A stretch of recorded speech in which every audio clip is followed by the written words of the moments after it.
Table सजे हुए थे और गाइस सब कुछ तैयार था मनी इन द बैंक के बाद दोस्तों जो कॉन्वर्सेशन थी शुरू होने वाली थी। एकाएक एक बंदा वहां आता है जो कि गाइस तोड़फोड़ मचा देता है। नमस्कार दोस्तों, मेरा नाम है गौरव, आप देख रहे हैं WHG।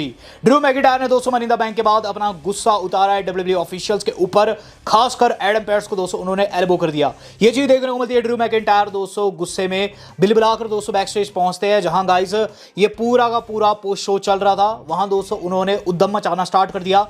जब ऑफिशियल्स उन्हें रोकने की कोशिश करते हैं तो रेफरी को धक्का दे देते हैं और साथ साथ दोस्तों दो रेफरी को मारने के बाद जब वहां एडम पेयर्स उन्हें रोकने आए, गलती से दोस्तों ड्रू मैकिंटायर ने ऐसे कोहनी कर दी, एल्बो कर दिया एडम पेयर्स को। एडम पेयर्स दोस्तों वहां ड्रू मैकिंटायर पर चढ़ जाते हैं, ये चीज कहते हैं कि तूने ऐसा कैसे किया। बीच में वहां ड्रू के फ्रेंड यानी कि वेड बैरेट आ गए, जिन्होंने चीजों को शांत किया है। रूमर्स तेज हो चुके हैं इस बात को लेकर कि गाइस ड्रू मैकिंटायर को कंपनी से निकाला जा सकता है, क्योंकि गाइस उन्होंने सिर्फ और सिर्फ दो ऑफिशियल्स को नहीं मारा है बल्कि GM of Monday night raw Adam pairs पर भी अटैक किया। अब देखते हैं दोस्तों क्या कुछ रहता है आगे। क्या ड्रू मैकिंटायर को वाकई से कंपनी वाले सस्पेंड कर देते हैं या फिर नहीं। हम बात कर लेते हैं दोस्तों उस थिंग की जो कि गाइस काफ़ी ह्यूज हुई है। दरअसल दोस्तों इसके ठीक बाद हम लोगों को देखने को मिली है वहाँ टिफनी स्ट्रैटन की एंट्री, जिन्होंने दोस्तों एक बड़ा स्पॉइलर ड्रॉप कर दिया अपने money in the bank victory के ऊपर। तो ड्रू तो जहाँ दोस्तों अपना हार गए money in the bank brief case, आपको बताना चाहूँगा दोस्तों यहाँ टिफनी स्ट्रैटन ने एक बड़ा फाइव बम गिराया है। यहाँ दोस्तों जो हमारी अपनी टिफनी स्ट्रैटन है ये चीज़ रिवील की कि उनका फर्स्ट प्लान तो यही रहेगा कि वो money in the bank brief case को एक मेकओवर देगी। उन्होंने ये चीज़ कही कि वो इसे किसी ना किसी रंग में रंगेगी, या तो पिंक कलर होगा या फिर बैंगनी या फिर कोई तीसरा कलर। यहाँ टिफनी स्ट्रैटन ने टीज कर दिया है। बस आप ये रख के लीजिए दोस्तों कि ये जो अभी ब्रीफ के सफ़ेद कलर का देखने को मिल रहा है ना, ये टिफनी स्ट्रैटन ने किसी रंग का बना देना है। हो सकता है सतरंगी कर दे या फिर कुछ और, ये तो आगे ही पता चलेगा। लेकिन टिफनी स्ट्रैटन दोस्तों इस वक्त काफ़ी पॉपुलर चल रही है। अब बात कर लेते हैं दोस्तों उस बंदे की जिसे मज़ा अलग से ही आ रहा है। तो CM पंक का भी दोस्तों इसके बाद पोस्ट शो में इंटरव्यू हुआ और CM पंक ने पहली लाइन में धज्जियां उड़ा दी ड्रू मैकिंटायर की। सबसे पहले बैठते और ये चीज़ कहते हैं money in the bank winners को बहुत बहुत ज़्यादा शुभकामनाएं। इसके बाद CM पंक से पूछा जाता है कि सीना की रिटायरमेंट हो चुकी है, उस पर क्या कहना है। यहाँ दोस्तों CM पंक ने ये चीज़ कही है कि सीना और मैं ऐसे है जैसे कि पति पत्नी। अगर सीना की बात लगती है तो मेरी बात आ ही जाती है, क्योंकि मैं उसका one of the greatest rival रहा हूँ और मेरी स्टोरी उसके बिना अधूरी है। जितना मैंने सुना है सीना वाकई में रिटायर होने जा रहा है। और आगे CM पंक कहते हैं कि अगर ऐसा है तो जनवरी में या फिर जनवरी से अप्रैल के बीच में जब भी सीना देखने को मिलेगा, मैं कोशिश करूंगा मेरा मैच उसके खिलाफ बने वन लास्ट टाइम। तो गाइज यहाँ CM पंक ने टीज कर दिया अपना मैच सीना के खिलाफ, लेकिन अभी मेरे हिसाब से ड्रू के साथ उनका बिजनेस रहने वाला है। हम बात करते हैं सीना की। तो उसके बाद दोस्तों सीना का भी इंटरव्यू हुआ। सीना ने दोस्तों जो कुछ कहा ना, सच्ची बात बताऊँ बहुत ज़्यादा इमोशनल हो गया मैं। यहाँ दोस्तों सबसे पहले तो चीज़ देखने को मिलती है कि सीना दोस्तों जब बैक स्टेज गए, ट्रिपल एच ने उनसे हाथ मिलाया, सीना ने उन्हें थैंक यू कहा। बस यही चीज़ उन्होंने रिवील की इस पोस्ट शो में।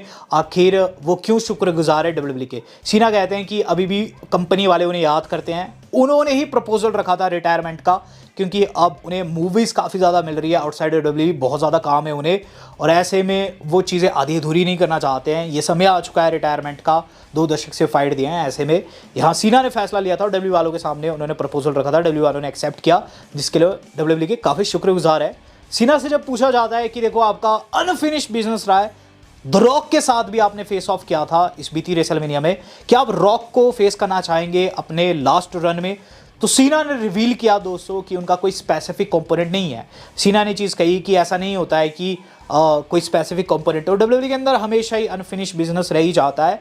रही बात रॉक की, तो ये चीज़ वो नहीं, कोई और डिसाइड करेगा कि उनका कंपोनेंट कौन रहेगा जनवरी से लेकर अप्रैल के बीच में। तो गाइस सीना जो है अपने रिटायरमेंट को घोषित कर चुके हैं। सीना ने हमें बहुत एंटरटेन किया और मेरा सबसे पहला जो फेवरेट सुपरस्टार था जब मैंने रेसलिंग को देखना स्टार्ट किया था तो सीना ही थे।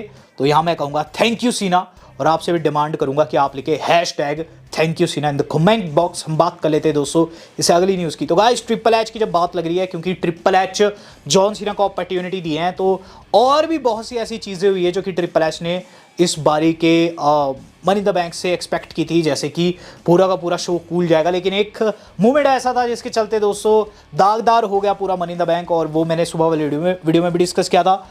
वो था गाइस जब सैथ रॉलिंस पिन फॉल ले रहे थे डेमन का अपना फाल्कन एरो लगाने के बाद, तो वो मूवमेंट दोस्तों वाकई में ट्विटर के ऊपर काफ़ी बड़ा बौखाल खड़ा कर दिया उसने मूवमेंट ने।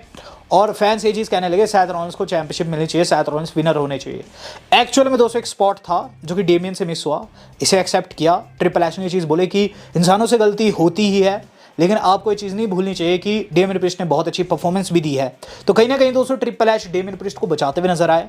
लेकिन अगर दोस्तों ये स्पॉट था किकआउट वाला और डेमियन ने किकआउट नहीं किया, तो आई थिंक दोस्तों ये काफ़ी गलत थिंग है। और गाइज ऐसा नहीं होना चाहिए था, क्योंकि उसने वो मज़ा किरकिरा कर दिया सीएम पंक वाला कि सीएम पंक आते हैं और वो जो कुछ करते हैं, वो चीज़ दोस्तों मुझे बहुत बुरी लगी। और आई थिंक दोस्तों सैथ रॉलिंस एक और अपॉर्चुनिटी डिजर्व करते हैं, जो कि उन्हें मिलनी भी चाहिए।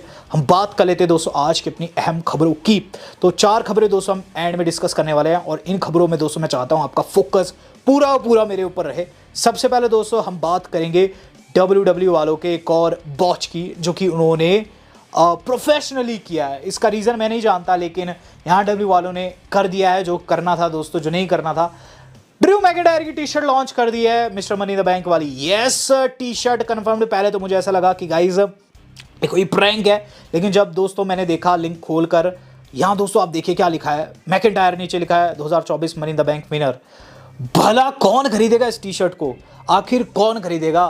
क्योंकि ड्रू मैकिंटायर दोस्तों इसे 2 घंटे से भी कम में लूज कर गए। बात कर लेते हैं दोस्तों इससे अगली न्यूज़ की।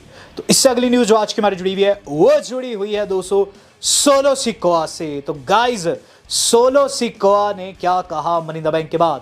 Well guys, money the bank के बाद सोलो सिकोआ की तरफ से भी हमें एक ह्यूज स्टेटमेंट सुनने को मिली है। और गाइज आपको बताना चाहूँगा स्टेटमेंट काफ़ी तगड़ी है। यहाँ दोस्तों क्या चीज़ देखने को मिलती है कि जब कोडी रोड्स की टीम को हरा दिए सोलो सिकोआ, जब कोडी की उन्होंने पिनफॉल ले ली, बैकस्टेज आते हैं और गाइज उनके साथ उनके यार दोस्त जो भाई लोग हैं वो खड़े हुए थे। सोलो ने सिर्फ एक लाइन कही, एक्नॉलेज मी, और वहाँ से चल दिए। पर्सनली स्पीकिंग ऑरा लेस है सोलो सिकोआ, सोलो की कोई भी ऑरा नहीं है ट्राइबल चीफ रोमन रेंस के जैसी, लेकिन स्टिल डोमिनेशन जैसी मचाई है, ऐसी दोस्तों हमने रोमन रेंस के केस में भी नहीं देखी थी। प्योर डोमिनेशन देखने को मिली है। ऐसा नहीं है कि गाइज कोई छोटी मोटी जीत हुई है, उन्होंने कोडी को पिनफॉल में ले लिया इतनी जल्दी। जहां दोस्तों बात करूं ट्राइबल चीफ रोमन रेंस की, ऑब्वियसली ट्राइबल चीफ उनसे ऊपर ही रहेंगे हमेशा, लेकिन सोलो सिकोआ बताया जा रहा है कि इस बात का बखेड़ा बनाएंगे जो उन्होंने पिनफॉल लिया है, और जल्द उन्हें अपॉर्चुनिटी मिलने वाली है चैंपियनशिप के लिए। अब गाइज हम बात कर लेते हैं आज की अपनी सेकंड लास्ट अपडेट की। तो गाइज एक बंदा ऐसा है जो कि गाइज सोलो सिकोआ को रोक सकता है और सोलो सिकोआ के ब्रह्मास्त्र को रोक सकता है। आपने देखा सोलो का ब्रह्मास्त्र जेकब फाटू आज कैसी परफॉर्मेंस दिया। अगर जेकब फाटू नहीं होता ना तो बिल्कुल नहीं जीतती सोलो सिकोआ की टीम, ये चीज़ आप मुझसे लिख के ले सकते हैं। लेकिन एक बंदा ऐसा है जो कि अगर लौटता है तो जेकब फाटू को गंदे तरीके से तोड़ेगा, और जो क्षमता रखता है सिर्फ एक सुप्लेक्स में जेकब फाटू को नानियात दिलाने की। द बीस्ट ब्रॉक लेसनर को दोस्तों आज मनी द बैंक में मेंशन किया गया है। माइकल कोल ने दोस्तों लेसनर को मेंशन किया, और 3rd टाइम ऐसा हुआ है कि लेसनर को आफ्टर हिज डिपार्चर मेंशन किया गया। जब मैच होता है दोस्तों सैथ रॉलिंस वाला, तो वहां कहा जाता है कि ब्रॉक लेसनर और रोमन के मैच में सैथ इससे पहले कैश इन किए हैं, और साथ ही साथ रेसलमेनिया हिस्ट्री में डेमियन दूसरे व्यक्ति रहे जिन्होंने कैश इन किया है, जो कि इस साल की बात लगती है। तो लेसनर को मेंशन किया है, और लेसनर की तस्वीर काफ़ी तेज़ी से वायरल हुई, जो कि गाइस बीते कल की है। ब्रॉक लेसनर को एक बच्चे एक फ़ैन के साथ देखा गया, जो कि आपकी स्क्रीन पर आ रहे हैं। लेसनर को अगर आप देखेंगे बिल्कुल दाढ़ी वाड़ी पहले जैसी है, बिल्कुल ट्रिम करके रखी हुई है, और गाइस ओवरऑल हेल्थ भी काफ़ी सही है। इस वक्त दोस्तों पूरा लग रहा है कि लेसनर लौटने के लिए तैयार है। और अगर आप ध्यान देंगे तो पीछे उनकी बेटी भी दिखाई दे रही है, शायद वो बेटी के साथ किसी रेस्टोरेंट में गए थे जहां उन्होंने एक बच्चे एक फ़ैन के साथ फोटो खिंचाई। लेसनर बाबा ब्रॉक लेसनर दोस्तों मेरे हिसाब से रिटर्न को रेडी है। समर स्लैम काफ़ी ज़्यादा करीब है और चीज़ें काफ़ी एक्सट्रीम जाने वाली है।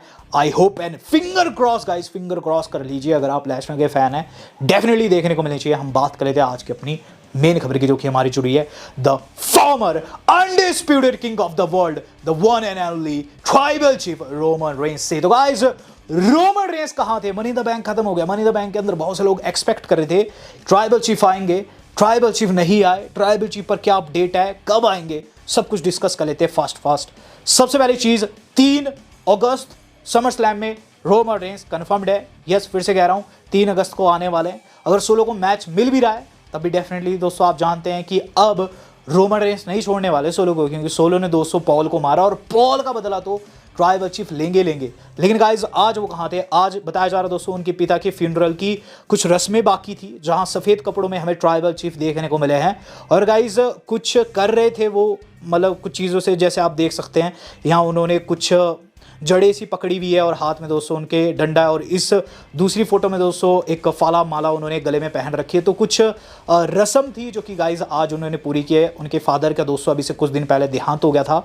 और ऐसे में दोस्तों आप इस तस्वीर में देख सकते हैं कुछ ट्राइबल चीफ सैड से लग रहे हैं और उनके साथ एक बुजुर्ग भी खड़े हैं। साथ ही साथ दोस्तों बहुत से लोग एक्सपेक्ट करते मनी इन द बैंक में कि जिमी आएंगे, लेकिन आपको बताना चाहूंगा जिमी भी दोस्तों रोमन रेंस के साथ इसी इवेंट में थे और इस फ्यूनरल की रस्म में दोस्तों उन्हें भी देखा गया। इस तस्वीर में आप देख सकते हैं। ओवरऑल दोस्तों एक चीज तो साफ है कि रोमन रेंस अकेले नहीं है, उनके साथ पॉल हेमन है, जिमी भी है।